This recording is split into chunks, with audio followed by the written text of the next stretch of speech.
Law of attraction always work करता है, either आप इस पे बिलीव करो या नहीं करो, अगर आप इसके बारे में जानते हो या नहीं जानते।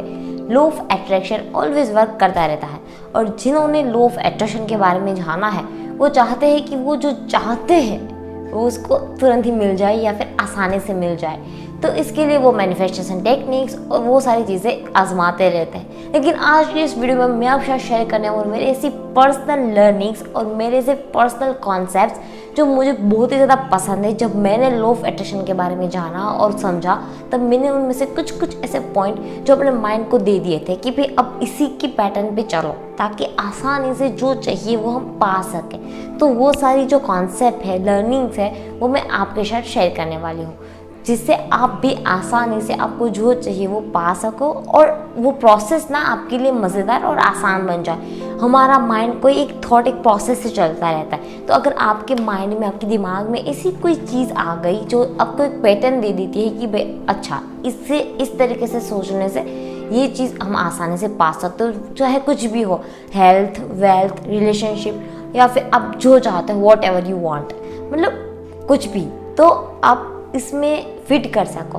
तो उसके लिए मैं आपसे शेयर करने वाला हूँ ऐसे कुछ लर्निंग्स, कुछ कॉन्सेप्ट जिसमें सबसे पहले है like attracts like, you are a magnet, you are a magnet. आपके इंटरनल जो फीलिंग्स चल रही है, आपके अंदर जो चल रहा है, चाहे आप नेगेटिव हो तो बाहर की आउटर वर्ल्ड में नेगेटिव सिचुएशन, नेगेटिव लोग आते रहेंगे। अगर आप पॉजिटिव हो तो पॉजिटिव सिचुएशन, सर्कमस्टेंसेस क्रिएट होते रहेंगे। अगर आप काइंड हो तो आपके आसपास काइंड पर्सन्स, काइंड पीपल्स आते रहेंगे। आप जो सोचते हो, आप जो फील करते हो वो आप अट्रैक्ट करते हो। ये याद रखें कि जो यहाँ पे आप देख सकते हो, सोच सकते हो, वो अपने हाथों में पा सकते हो। If it see it in your mind you can hold it in your hand. याद रखें, योर थॉट बिकम थिंग्स। आप जो सोचते हो वो आपकी लाइफ में आएगा। तो अब इसके लिए नेगेटिव सोच रहे हो, कंफ्यूज हो तो क्या करें? क्लियरिटी के लिए अपने आप से पूछे कि एग्जैक्टली आप चाहते क्या हो। दूसरा, आप विजन बोर्ड्स बना सकते हो कि आप अपने लाइफ में एग्जैक्ट क्या चाहते हो। जो जो चीज़ें चाहते हो उस बोर्ड पे लगाते जाओ। वो आप फिजिकली भी रख सकते हो या फिर अपने मोबाइल में कोई ऐप में भी विजन बोर्ड बना सकते हो जिससे आपको एग्जैक्ट क्लियरिटी आए और आपका विजन क्लियर हो। आप पॉजिटिव सेल्फ टॉक करो, अफर्मेशंस बनाओ, आपको जो चाहिए उसके अकॉर्डिंग अफर्मेशंस बनाओ, क्योंकि ये यहाँ पे आपकी बिलीव करने पे भी है आपकी क्या बिलीव सिस्टम है। पैसों से रिलेटेड आप क्या सोचते हो, पैसे वाले अच्छे हैं, बुरे हैं, आप अपने बारे में क्या सोचते हो, आप अच्छे इंसान हो या बुरे इंसान हो, आपसे कुछ हो पाएगा या फिर कभी कुछ हो ही नहीं पाएगा, क्या सोचते क्या हो। जो आप सोचते हो ना, जिस थॉट के अकॉर्डिंग आपकी दूसरे थॉट बनते रहते हैं ना, वो जो मेन सोर्स है ना, आपकी जो बिलीव कहते हैं, जो बिलीव है ना उसको पहले चेंज करो। चाहे फिर वो पैसे से रिलेटेड हो, रिश्तों से रिलेटेड हो, हेल्थ से रिलेटेड हो, सोशल लाइफ से रिलेटेड हो, पूरे वर्ल्ड से किसी भी सिचुएशन से रिलेटेड हो, उसके बारे में देखो। जो आप चाहते हो उसी के अकॉर्डिंग आपकी बिलीव है या फिर उसमें डिफरेंस है, तो उन दोनों को पहले एक करो। और इसके लिए आपको याद रखना है कि आप जो सोचोगे वो आपको मिलेगा। तो आप पहले देख लो कि भाई मुझे पैसे चाहिए, तो क्या मैं पैसों को नेगेटिव तो नहीं देख रहा, तो उसको पॉजिटिव बना लो। क्योंकि याद रखो कि अब ना नई सिचुएशन के अकॉर्डिंग थॉट को क्रिएट नहीं करना है। अब आपको समझ में आ चुका है कि आप जो सोचोगे उससे आपकी दुनिया बनेगी। तो अब आप अपने थॉट पे कंट्रोल हो जाएगा और आप जो सोचोगे वो आप पाओगे। तो आपकी थॉट भी आपके कंट्रोल में होगी, आपका माइंड भी आपके कंट्रोल में होगा। और इसके लिए आप अफर्मेशंस बना सकते हो, क्योंकि जो चीज़ आप बार बार दोहराते रहते हो उस पर आपका माइंड यकीन कर लेता है, उसको ट्रू मानने लगता है और उसी से आपकी लाइफ भी उसी के अकॉर्डिंग क्रिएट होगी। तो अब नेक्स्ट लेसन है आस्क, बिलीव, रिसीव। कैसे और कब के बारे में आपको नहीं सोचना, आपको सब यही सोचना है कि आपको क्या चाहिए, क्या के बारे में सोचना है, वॉट यू वॉन्ट।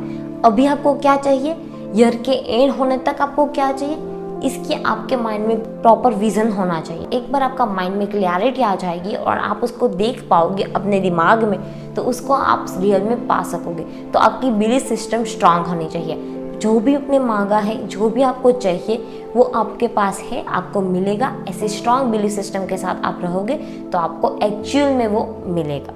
तो अब आपको करना क्या है, सिर्फ इतना ही, आप अपनी लाइफ में क्या चाहते हो, कहाँ जाना चाहते हो, क्या करना चाहते हो, उसके बारे में एक लिस्ट बनाएं। मान लो कि आप अपने माइंड को कोई स्क्रिप्ट दे रहे हो कि मुझे ये लाइफ जीनी है, या तो फिर यूनिवर्स को आप एक रिटर्न में ऑर्डर दे रहे हो कि भाई मेरी लाइफ में ये सारी चीज़ें कर दो। अब आती है third learning, gratitude is a powerful process. कहा गया है कि जिसके पास जो है उसे और दिया जाएगा और जिसके पास नहीं है उसके पास जो है वो भी उसे ले लिया जाएगा। अब ये सुन के ना काफ़ी इसका विरोध भी हुआ था, लेकिन यहाँ पे कहना यही चाहते हैं कि जिसके पास जो है, इसका मतलब कि जिसके पास जो कुछ भी है उसके लिए वो ग्रेटफुल है तो उसके और दिया जाएगा, मतलब वो और भी रिसीव करता रहेगा। एबंडेंट रहने के लिए, एज ए रिसीवर बनने के लिए आपके पास आज जो कुछ भी है, चाहे वो कितना भी स्मॉल क्यों ना हो, लेकिन उसके लिए आपको थैंकफुल रहना होगा। जितना आप थैंकफुल फील करेंगे वे आपके माइंडसेट को भी चेंज करेगा। अगर आप साइकोलॉजिकली भी देखें, माइंड के पर्सपेक्टिव से भी देखें, तो अगर आप नेगेटिव हो चुके हो तो जितना आप पॉजिटिव दोहराते रहोगे, जितना आप थैंकफुल रहोगे, वो आपके माइंड को शिफ्ट करेगा पॉजिटिविटी की ओर। तो ये आपके माइंडसेट के अकॉर्डिंग भी बहुत ही बढ़िया है और इस फ्रीक्वेंसी आपको यूनिवर्स की फ्रीक्वेंसी, रिसीविंग फ्रीक्वेंसी पे सेट होने के लिए भी ये सबसे बढ़िया है। इसीलिए कहते हैं कि ग्रेटिट्यूड वाला एटीट्यूड ना एकदम मैजिकल होता है। जितना आप ग्रेटफुल फील करोगे उतना मैजिकली आपकी लाइफ को आप चेंज करोगे। तो ये करना शुरू कर दीजिए। आप कमेंट करके भी बताएं कि आप किन किन चीज़ों के लिए ग्रेटफुल है। अब लास्ट बट नॉट लीस्ट मेरा फेवरेट है और मैं इन पे बिलीव करती हूँ, यू आर क्रिएटर। मैं अपने आप से कहती हूँ कि मैं क्रिएटर हूँ। अगर मान लो कि आप अपनी लाइफ को क्रिएट कर सकते हो तो आप क्या करना चाहोगे, कौन कौन से व्यक्तियों को आपकी लाइफ में रखना चाहोगे, कौन कौन सी सिचुएशन को अपनी लाइफ में लाना चाहोगे। अब अगर आप क्रिएटर हो तो आप अपने मुताबिक लाइफ को बनाओ ना। तो जैसे ही आप अपने आप को क्रिएटर बनाते हो, जैसे ही आप सोचते हो कि मेरा पूरा कंट्रोल है मेरी लाइफ पे, तो आप पॉजिटिव हो जाओगे, रिलैक्स हो जाओगे और सोचना शुरू कर दोगे, विजुलाइज करना शुरू कर दोगे कि मुझे क्या चाहिए। और जैसे ही आप शुरू कर दोगे, बाहर की दुनिया ऑटोमेटिक चेंज होती रहेगी और एक बार आप चेंज को नोटिस करते रहोगे तो फिर आपकी डेली प्रोसेस बन जाएगी कि आप डे टू डे प्लानिंग करोगे कि आज मुझे किस तरीके से जीना है और उसी तरीके से ब्यूटीफुल लाइफ आपके सामने आती रहेगी। तो बस इसी के साथ इन सारे लेसन्स को, इन सारी रनिंग्स को याद रखें और इनमें से आपका फेवरेट कौन सा है मुझे कमेंट करके ज़रूर बताइएगा। अगर कोई भी कन्फ्यूज़न हो, कोई भी क्वेश्चन हो, feel free to comment below. मिलती हूँ अगले वीडियो में। Thanks for watching.